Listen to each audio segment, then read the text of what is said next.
Seorang pemuda dilihat berada dalam keadaan separuh nyawa selepas dibelasah beramai-ramai oleh sekumpulan lelaki dalam kejadian yang dipercayai berlaku di Johor. Rakaman itu tular di media sosial dengan memaparkan kira-kira 6 orang lelaki memukul seorang mangsa berulang kali selain menumbuk di bahagian dada, muka dan anggota badan lain. Ia lebih mencetuskan kemarahan orang ramai apabila mangsa turut dicederakan di bahagian alat sulit dengan tangan dan kaki dipegang lalu dipukul sebelum mangsa meronta kesakitan. Menurut laporan Sinar Harian, mangsa pada awalnya dipercayai menerima panggilan daripada seorang wanita untuk menemaninya di rumah yang terletak di Plentong.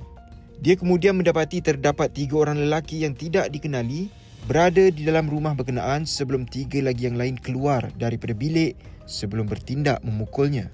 Mangsa melaporkan bahawa motosikal jenis Yamaha Y15 termasuk wang tunai RM500 miliknya telah diambil dan dia dihantar ke klinik oleh salah seorang lelaki untuk mendapatkan rawatan. Setakat ini pihak polis belum mengeluarkan sebarang kenyataan dan dijangka memberikan respon berkaitan kejadian terbabit dalam masa terdekat.